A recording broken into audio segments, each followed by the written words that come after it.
Welcome to Tea with Tanya. I'm your host, Tanya Ambrose, an average millennial navigating life as a maternal health professional, nonprofit founder, and grad student. Join me in the tea tasting room where we spill the tea on finding balance and promoting positive living while doing it all.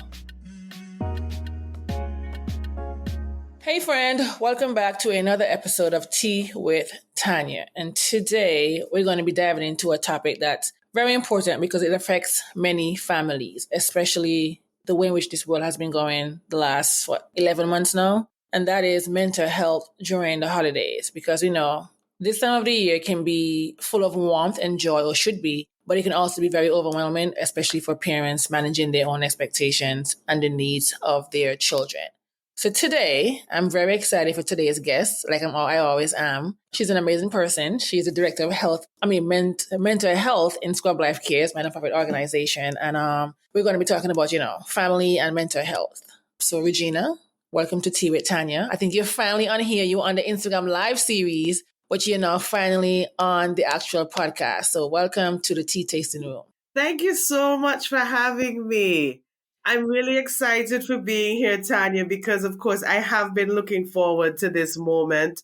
I have seen many of your podcasts being circulated. And so, when you did reach out to me, I said, yay, finally, I get to really sit in this space with you and for us to converse on a topic that is very much important. And even one that had me thinking quite a bit for myself, not just from the standpoint of being a mental health provider and advocate, but even one of being a parent. No, that's very important because, again, when you think about the stress that comes with just being a parent throughout the entire year, but then when you think about the holiday season, there's so many things that's into play there. So tell us a little bit before we get into the meat of the episode. How did your upbringing or background lead you to this career that you decided to choose, that you chose from? That's a very loaded question because I feel as if I was influenced by a variety of experiences. One, starting out with, when I take my mind as far back as I can, I remember genuinely having a curiosity about the brain and the way in which it functioned. And that was stemming from having a family member who had a condition that was, a disability, I would say. And I believe it was cerebral palsy and so I couldn't understand, well, why did I develop the way in which I was developing, but this family member somehow couldn't develop along the same path? And so when I was told that, the condition is one that is connected to some of what is happening in the brain and so forth, it really piqued my curiosity. And then, of course, I went further into high school and I started to do the natural sciences. And then I started to realize, I have interest in maybe being a neurologist, neurosurgeon, but I really didn't like chemistry and physics and all of what would have been necessary for me to have that foundation to move forward in the medical field. So, I still maintain the curiosity. And then I remember one time being told that, you know what, you would make a really good therapist. And I didn't even know what it meant. And then I remember someone else saying to me that, that maybe you could be a psychologist. And at that time, it was a big word for me. And I still didn't have a full understanding of what it meant. And around that period, I remember sharing with someone, you know what, I really like to help people. And perhaps nursing is one of those professions that I go into. And then I had someone in my life discourage me from it. She scared me by saying to me, well, if you were to follow that path, then it means that you would need to prepare yourself to have to clean up after persons and their body wastes. And I said, nah. And they were very raw about it. I am being very filtered, but it was very unhinged, the way in which the person went into depth around what I would experience. And so it scared me away. But it didn't scare me away from wanting to help people. And so when I did do the research around what it meant to be a psychologist and what the profession entailed and the responsibility, it's almost like a fire lit within me that I said to myself, this is who I want to be. And that was from since high school. And I've never shifted from that up until this point. So I'm really glad and really privileged to be here in that capacity. And I love talking to you, because again, the way in which coming from a Caribbean upbringing, we know when it comes to our mental health, that's something that we don't often talk about. So see you leading the charge with mental health back in Antigua, it's always a joy and a privilege, because again, our thing is, become a doctor or teacher, but then no, who's going to take care of our mental health? We can't talk about our overall well-being if we're not talking about our mental health, And I think about like the holidays can be such a mixed experience. For me, it's happiness and it's also a little bit of sadness, because again, it's the one time where I would have lost my grandmother. But I've gotten the tools by way of therapy, as to how to manage my stress or my anxiety or even a depression from time to time as well. And then on one hand, there's the excitement that, and family time, because you know what, we're going to come together, we're going to fellowship. But then there's also a lot of stress that comes along with it, especially for parents juggling so many different responsibilities. So what are some of the challenges or common challenges you've seen parents face, especially during the holiday season? Immediately, what comes to mind for me is finance. And that is because of the social expectations around the holiday season, whether it be having to, let's say, provide additional resources. And I say that I say that in a way that, it makes me chuckle, because, of course, it really isn't coming from a place of necessity. It is more so of resourcing a child with wants. And when I say that, what I mean is even having to purchase toys, which is an additional financial burden on a parent, or gifts, all right? And whilst you may be expected, from a societal or social standpoint, because of course what you're being bombarded with is a lot of advertisement with reference to the gifts of the season and joy and fulfillment, and what those ads tend to focus on are all the ways in which parents should shower their children with these fancy toys and gadgets. And so there is this expectation that in coming into this time of year, that parents are expected, of course, to find the ways and the means to dish out more money. All right. And so that's coming from the standpoint of their responsibility as a parent. And it may not just be for their individual child, but of course, you may even have things like Christmas parties and programs where there are additional monies that are expected to be expended by the family. And that can be somewhat stressful. And then, of course, we have the actual preparation of the household.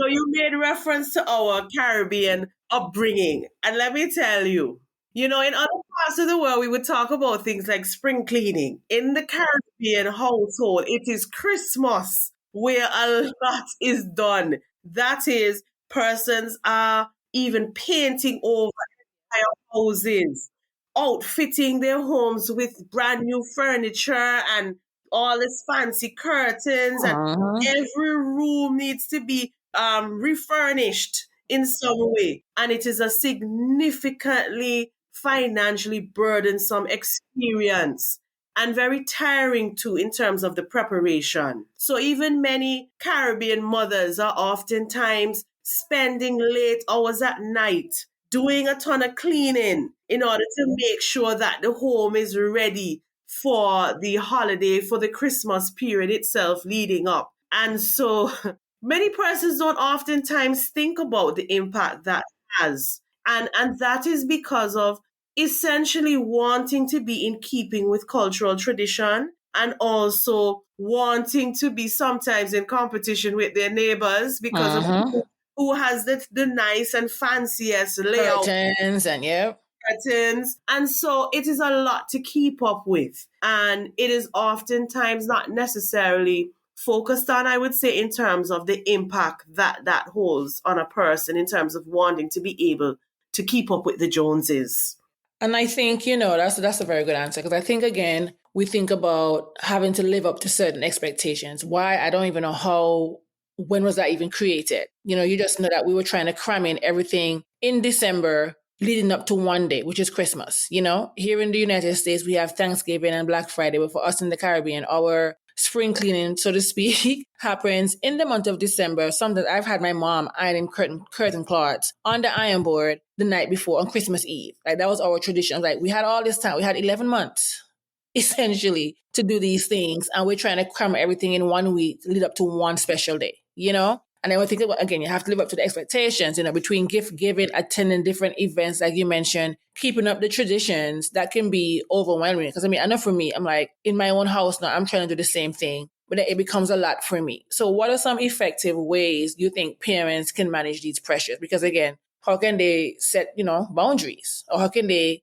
manage these pressures of living up to, as you say, keeping with the Joneses? I would first of all indicate that it's important for parents to be mindful of their own personal situation and circumstance. So that is starting there, having an understanding of your own resources and your own capacity and what it is that you can realistically manage to do.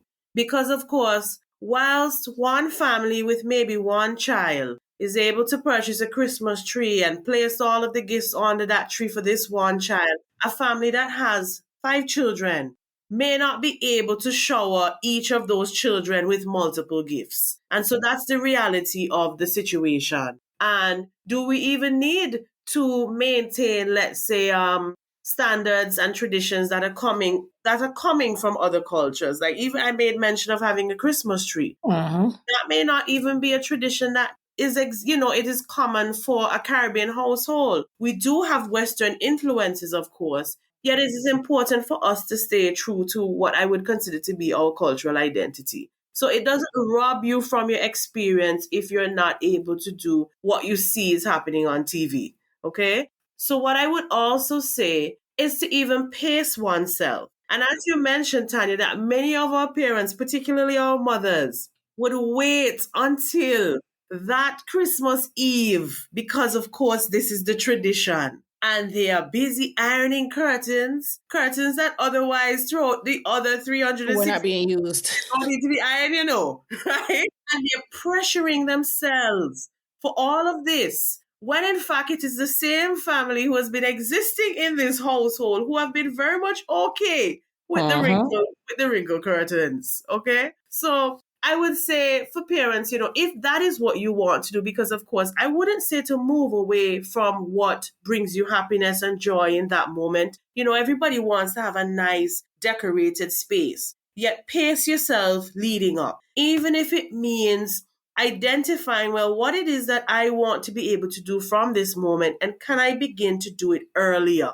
So I am not stuck on Christmas Eve, rushing to get the house together, going out to do last minute Christmas shopping, and knowing that I also perhaps need to attend services at my church, because of course that is another tradition that we have. So going into Christmas Day itself, which should be a period of celebration where we experience peace, happiness, joy, fulfillment, many persons are going in exhausted and then having to wake up very early Christmas morning to prepare traditional breakfasts and even more extensive meals for family gathering. So even as I'm on the day itself, what I would say is, one thing I can appreciate about the Caribbean tradition is that we engage in a lot of like potlucks. Yes. Particularly around Christmas. So, the task is really on the person who is hosting for them to have their space available and to undertake the additional work of the preparation and perhaps the cleanup after. And in some households, and I can say even for my own, there are instances where we would each send out, we would have a list prepared and persons are dividing up and conquering. You're saying, okay, I will take on the turkey this year. Another family member takes on the ham and so forth. And then we create an entire dinner experience from each person taking on a task so it isn't overwhelming. That works in larger families and extended families. For smaller families, though, it may not be that helpful to have an extensive menu, unless, of course, perhaps one may be seeking to, let's say, outsource by purchasing. So that way you're not stuck over the fire, literally just there cooking up a ton of meals. And by the end of it, you're so tired, you're so exhausted, you're so overwhelmed, you can't even enjoy the meal that you're having. So what I would definitely say is that it's helpful to continue those types of traditions, that is to share up tasks, responsibility. And I've even seen in some households that persons, even though it's not their home that they're going to, they would even volunteer at the end to help to clean back up. So the person who's hosting is not left again with the burden of, okay, now everybody has cleared out. Here I am stuck with all of these dirty dishes and with a house that's unkempt. And now here I am overwhelmed again. And it's just an ongoing experience of course, stress, which can be impactful. Yeah, and I think the idea of, again, wanting to keep up with the family traditions or even creating traditions that are manageable, it makes for a better day, a better time during this season as well. But I think one thing that comes to mind, because I was having a conversation the other day with a friend of mine, and she was like, no, I'm going to put up my Christmas tree the weekend after Halloween and everything. And she was asking me if I was going to do it. I said, girl, I don't have the time. I said, I'm a one-person household at this point in time, But at the same time, I told myself, you know what? I'm not going to fall. I don't want to say victim, but, we live in a social media era right now. And you see all the things from the TikToks to the Instagram reels of what people are doing, the different things, which you mentioned earlier, that can have a financial strain on individuals trying to keep up because of what they see on social media, knowing good and well, you know what, I can only afford, let's say, $10 worth of Christmas items, whatever that may be. But because I see Susie over here on TikTok and Mary on Instagram, I'm trying to now put myself in a stressful position so that I can who we pleasing essentially then. And I think for me, I'm thinking about like self-care, because we oftentimes we talk about self-care any other day of the year. But then when it comes to the holiday season now, for some reason, moms are getting into super mom's role. Fathers are over here trying to make sure that the house is ready or whatever renovation is needed, so that we can show people who we are hosting that, here we are with this perfect family, or we have it all together, or whatever the case is. This is our norm when it's not. So could you speak to why, self-care is essential, especially for parents during this time? Like what are some ways they can like prioritize their mental well-being during this time? Because we know it's a season of overwhelm and excess stress. I would say that parents, even though there is a lot of focus on essentially wanting to make your children happy, and by doing so, providing them with some of the toys that, fulfilling this wish list that many of them have, it's still important that parents focus on themselves as well. And focusing on oneself doesn't necessarily mean that you are selfish as a parent. It is ensuring that you are, first of all, fulfilled, that you are able to fill up your own juice mug so that you can pour into their little cups. And that is your children who come before you. Because if you're in a state of stress and overwhelm, and you have literally burnt through your finances in order to fulfill what based on social media, as you mentioned, Tanya, and those sort of pressures and expectations that are dished out, which are oftentimes unrealistic and are not even in keeping with the reality of the persons who are posting online. But I digress. But essentially, parents should really take stock of their needs, even whilst trying to fulfill the wants of their children. And what that may mean is ensuring that the family's needs are prioritized, that the parent doesn't necessarily burn through their savings, their budget, isn't significantly disrupted in a way that literally after Christmas morning, the family is struggling to go into January. Because in the Caribbean in particular, many persons are paid ahead of Christmas. And so what that means is that January seems to end up being a very long month. And many persons don't take stock of that, the impact that has, because, of course, the bills are still coming. Uh-huh. And so parents really need to keep that in their focus, that whilst I am seeking to buy these items, I also need to ensure that I am prioritizing the needs for myself, that I'm still able to eat a nutritional meal after Christmas, that I am not essentially putting the family in a position of struggling, that I'm still able to, let's say, if I'm active in the gym, I can still keep up with my gym membership. I can keep the utilities on, that they're basic essentials that are still being made available to the family. And of course, I even gift myself. So even whilst we're trying to make sure that our children have the nice necessities and what we figure it is that it's really cool on the market, parents also need to ensure that they're prioritizing their own needs, their overall wellness and health so that they could make it literally into the following year. No, I love that. And I want to shift a bit to focus on our children, because I know we spoke briefly about our parents or caregivers, but for children, the holidays can be full of joy and excitement, but then that could also lead to overstimulation or even disappointment sometimes, if you're being honest, especially if things don't go as expected for our children who don't know any better most times, right? So, what are some ways our parents can support their children's mental health during this season? Not only this season, even though we're talking about that, but even to continue, because we don't want to start something and then we don't continue once the holiday season is over. We got to think about the next 11 months again before we're back to where we are. So, how can they support their children's mental health during this season and even beyond? We need to definitely ensure as parents, and and I say as parents because, like I mentioned at the start, that I am one myself, that we're not just focusing on and dishing out the gadgets and putting these items and products in front of them in hopes that it will fill a void. Our presence is still very much needed. And so even if we, let's say, give them a game as a gift, we need to be playing these games with them. We need to be active in their lives. We need to ensure that even whilst we're preparing the home, that we're still actually spending time with them.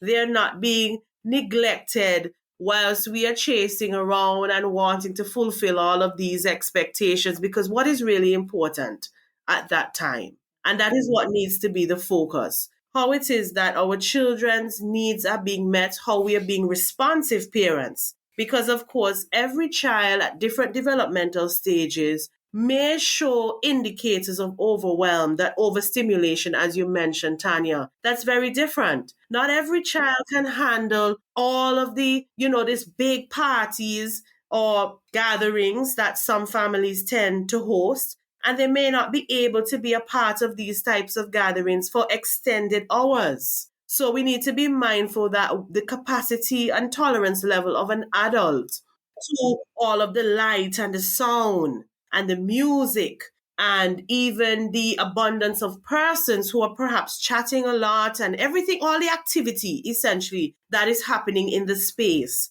Some children may not be able to handle it for different reasons. It could be because of varying mental health conditions like autism and ADHD, which makes it difficult for them to manage the sensory overload and being overly stimulated in those moments, versus it could be because of their age, their developmental stage, like a newborn child, a baby, an infant, can't necessarily handle so many persons being around them and overstimulating the brain in that way. Even toddlers, when I think about my daughter, more recently, I took her to a graduation ceremony. And Tanya, that Caribbean graduation ceremonies, they can be long and they can be drawn out. And at one point, she said to me first, Mommy, I want you to put back on my shoes. So she's ready to go.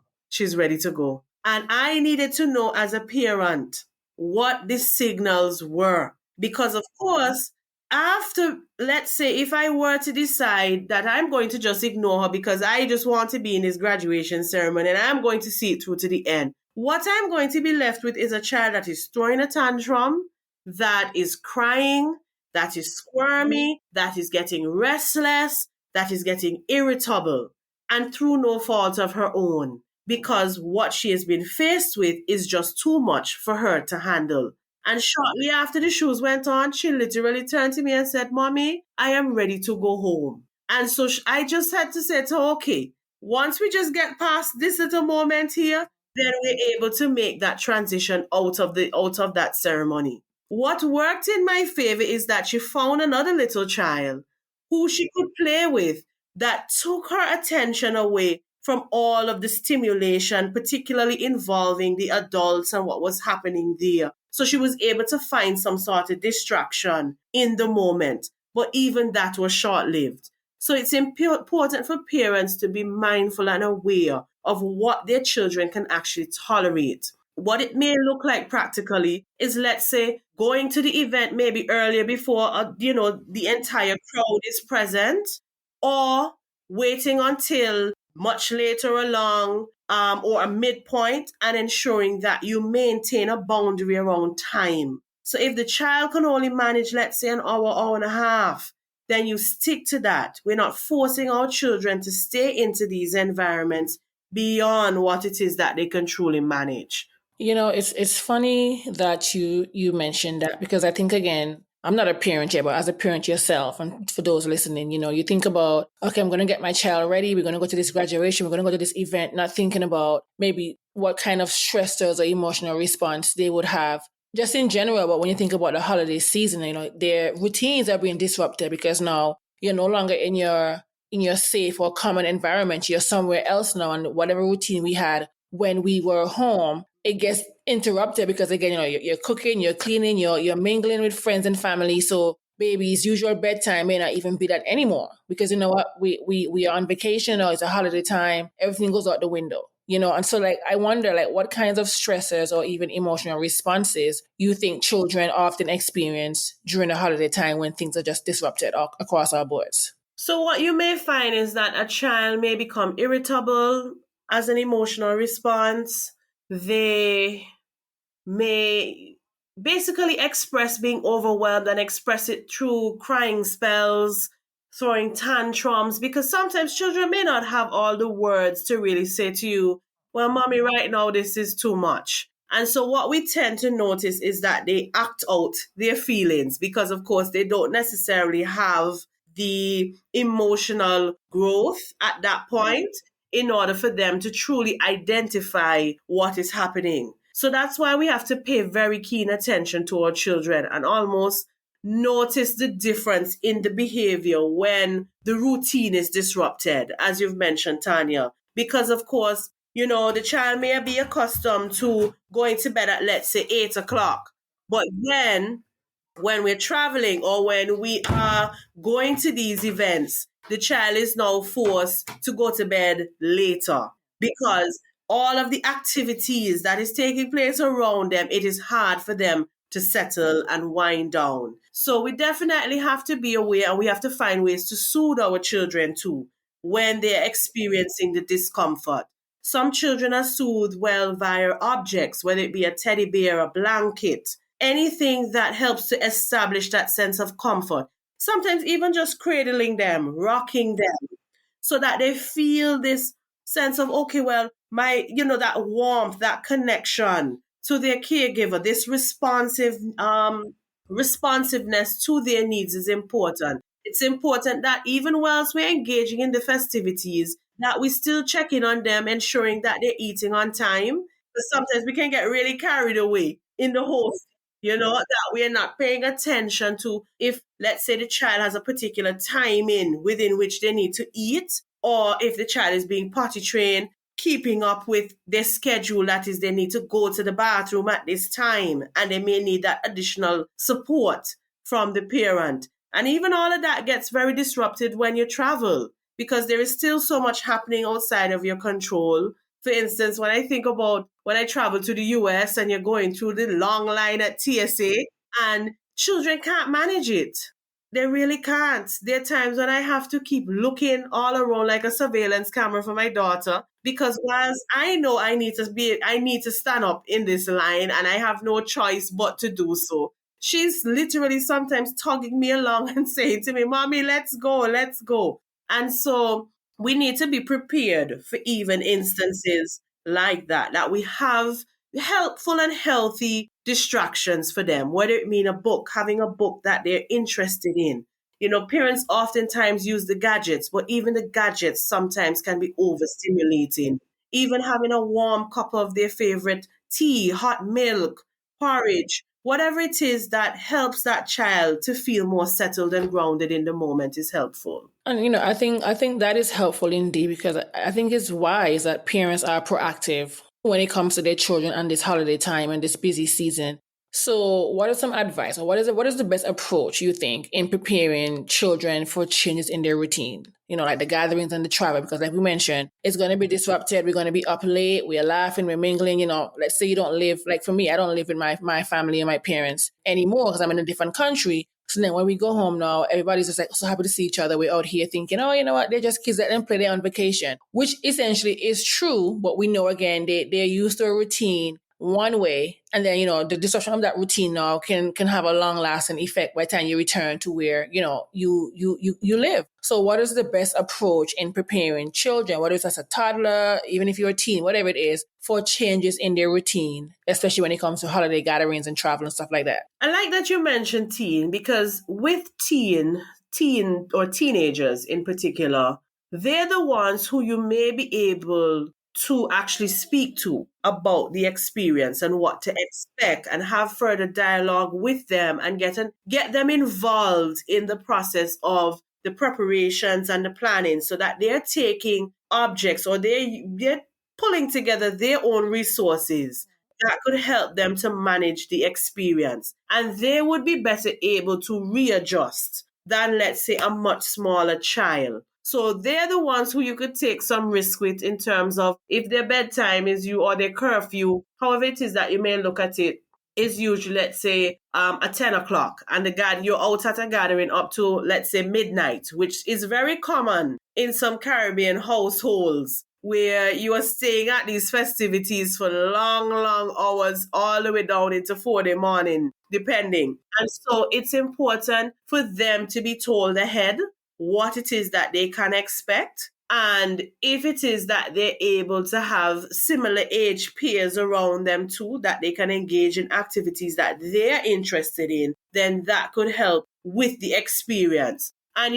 parents also need to be willing to adjust themselves. Yes. So whilst you can, or before you had a child, you could decide you're going to stay at this event until whenever you feel like leaving, it's still important that we shift our own approaches and understand that we still are parents, and we need to be mindful of what happens to our children and even what happens to ourselves. Because for me, I feel as if my body operates very differently now after having a child, whereas I could stay up before and just do whatever. I could be sleep deprived and I could get up the next day and I'm okay, or I could sleep in longer. That doesn't happen anymore when you're a parent. You still need to be able to get up the next day, get up early, and get the children prepared. So even having to leave the event early is for your benefit as well. Now, when we look at more so smaller children, the responsibility then shifts more to the parent in terms of understanding, based on their experience with them, what it is that your child may actually feel more connected to, what it is that could help your child to manage the experience in the moment, and when it is that they could no longer manage. And that's the point within which you may need to make a decision to leave some of these events. And if it is not an event, I would say that it's important, even as an example, we spoke about traveling, that you find even spaces, quiet spaces, spaces where the light isn't as bright, that it could help quiet the child down, that they could actually get a restful night's sleep. For me in particular, Tanya, sometimes what I would do, especially if I know it involves night travel, Yeah. I would most importantly ensure that I have my daughter's stroller. And trust me, that's only used when I'm traveling, because, in Antigua, you don't really need much of those things because we are short distances. But when it is that I am in environments where the distance is longer, I try to make sure that I have some of the clothing that she would typically wear later at night, like the longer sleeves. I would ensure I have like a blanket. I would have what is necessary to begin to almost organically create an environment for her that is supportive of a restful night, that she can begin to wind down as best as possible in line with the routine that has been established. I love that idea of, creating a safe space even for children, no matter how old or how young they may be, because they have feelings. They're going to have different emotions as well. I think sometimes our children tend to feel overwhelmed, but as a parent or as an adult, we're not expecting them to feel that way because oh, you're a child. What can you be stressed about, or why are you overwhelmed? It's all on me, But sometimes they don't even have the words to explain how they're feeling. Whether you're 2 years old or you're even 17. So how can our parents create an environment where children feel safe to talk about their feelings? Because I think that's what's missing in today's society to an extent, not only during the holiday time, but definitely throughout the entire year. Our children don't know how to communicate their feelings or their emotions, especially during a busy season. So how can our parents create an environment where their children feel safe to talk about anything? Doesn't matter how they're feeling, upset, angry, happy. What can we do? Parents need to first of all start off with even identifying times throughout the day, despite how busy our schedules can be, where we are able to even sit and have conversations with our children and having genuine conversations around how did your day go? Didn't anything interesting happen at school? What did you enjoy the most about your day? What came up for you? How are you getting along with your friends, with your schoolwork, with your teachers? What is happening? And if you notice that the child is quiet, you could even say, well, I noticed that you're quiet today. What's going on? And you're allocating the time, in order to do so. And time that allows the child to have that free opportunity without judgment and that you're not rushing them along to. So it's one thing to be trying to do so when you're trying to get them out to the door and you're in the car and you're hustling from one activity to the next. What's important is that the child is aware that there is a slower period in that day where they can have that moment to either mommy or daddy and undivided, meaning that there is nothing else occupying your attention, that you're fully attuned with them, with their responsiveness, even to perhaps some of the questions that you may be asking or some of the statements that you're making, that you're not just paying attention to what they verbalize, but also in the way in which they are behaving.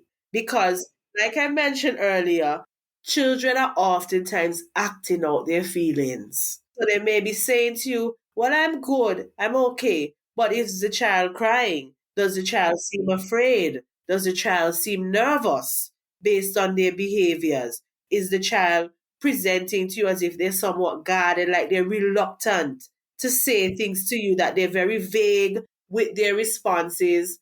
And it's almost as if, okay, something may be there, but they're not fully forthcoming with what the issue is. So, as parents, we need to be fully attuned with what is happening with our children, and we need to be fully responsive to their needs as best as we can. And even ask persons around them, whether it be other caregivers, other family members, other persons in the household, asking them, what has their interaction been with the child? What are they noticing? So that you're not just relying on what is being said to you or your own thoughts, because of course other persons may be with them throughout other times in the day and they may be privy to things that you are not.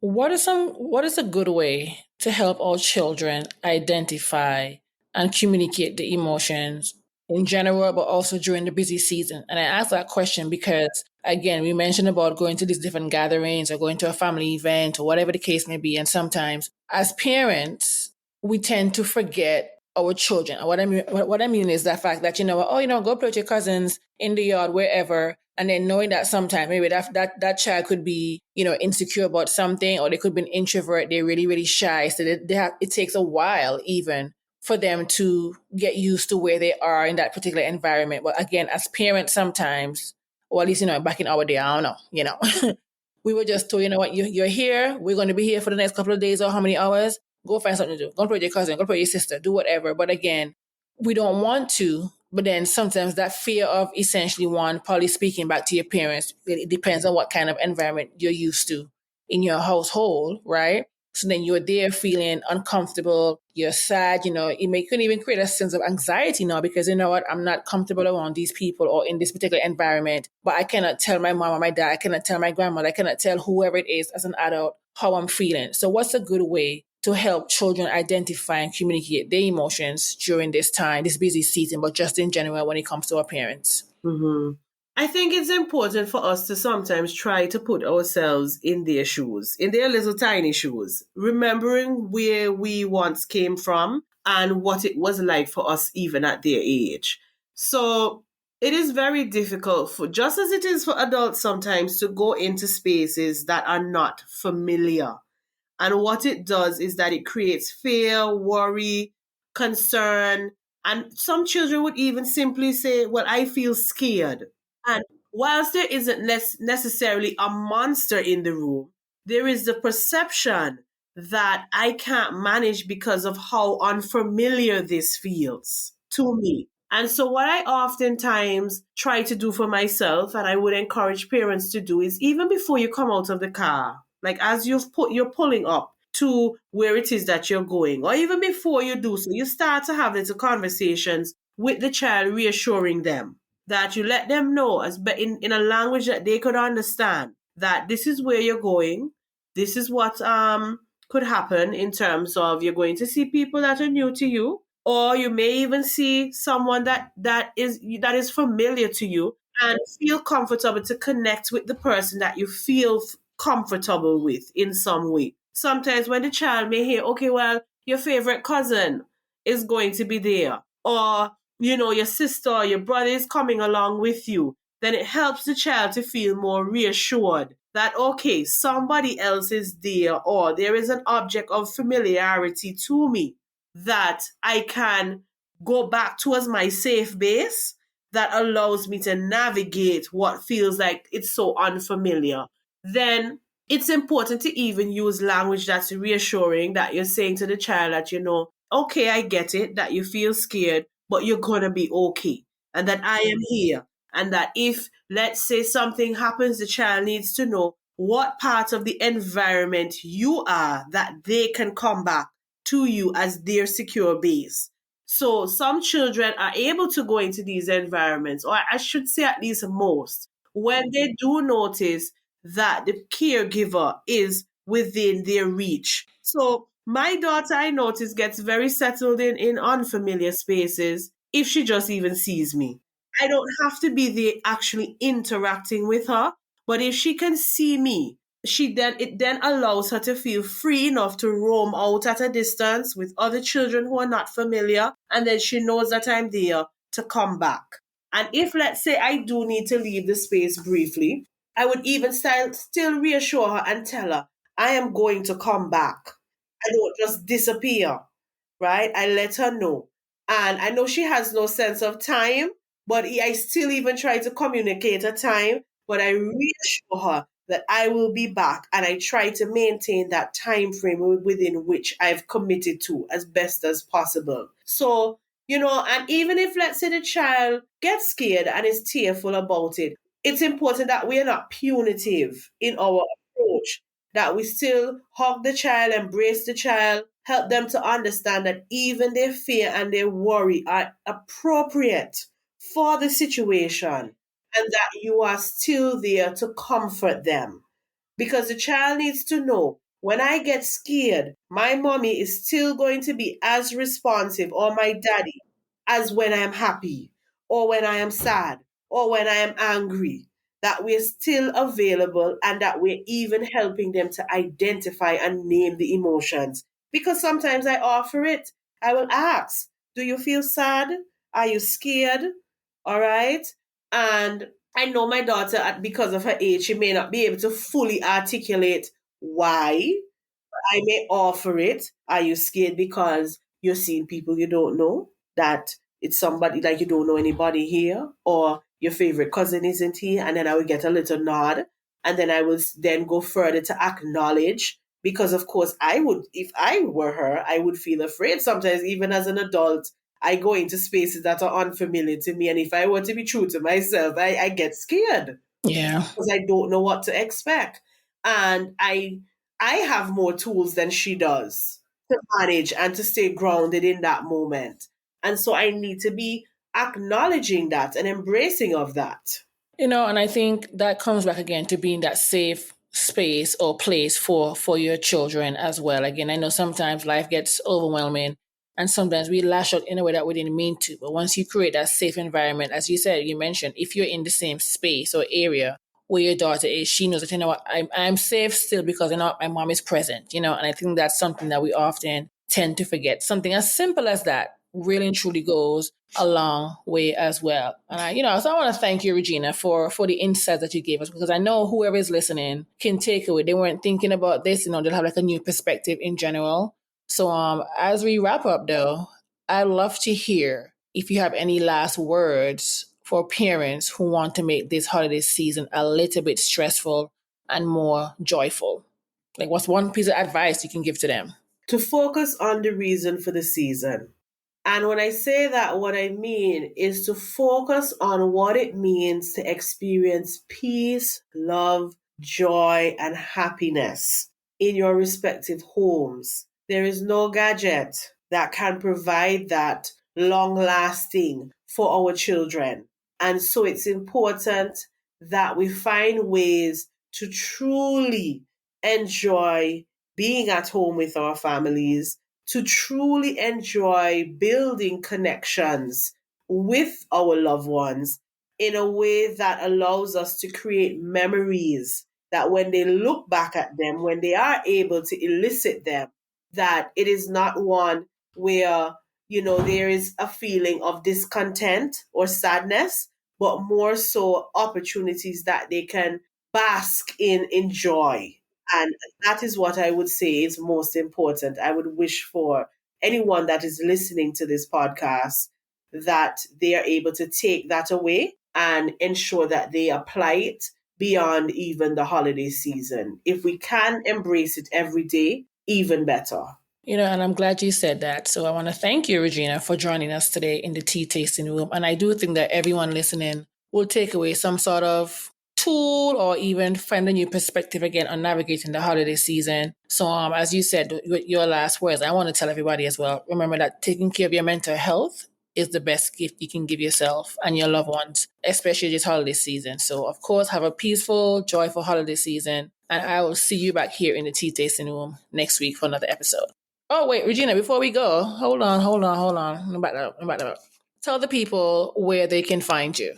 Sure. So I can be found on Instagram. My page is, or my handle, as the younger people would say, although I'm not that old, is regainyou.transformself. So I'm very much more active on Instagram. It's one of my more favorite platforms for whatever reason. And I am also very active behind the scenes, yet still in front of the scenes sometimes, with regards to mental health talk Antigua. And so we are accessible via both Facebook and also on Instagram. And I must say, in my shameless plug, I am a proud member of Scrub Life Cares. So if you haven't already listened to Tanya and gone ahead to follow the respective platforms for Scrub Life Cares, I would encourage that you do so. That is the only wish that I have for Christmas from the listeners, that you do find ways to connect with those platforms and, of course, most importantly, support the initiatives. Yes. Thank you so much for joining us here in the tea tasting room. You heard Regina. Support. Of course, be sure to follow her because she also does a lot of work in the mental health space. And let me tell you, it sometimes it goes unnoticed, but at the same time it doesn't, because again, we know we're here trying to break the stigma as it relates to our mental health. So of course, again, my friend, have a peaceful and joyful holiday season, and I'll see you back here next week in the tea tasting room. Thank you for joining me for another episode of Tea with Tanya. If you like this episode, be sure to share it with a friend. Don't forget to follow on Instagram at Tea with Tanya Podcast. Be sure to subscribe to the weekly Tea Talk newsletter. And of course, rate on Apple or Spotify and subscribe wherever you listen. See you next time. I love you for listening.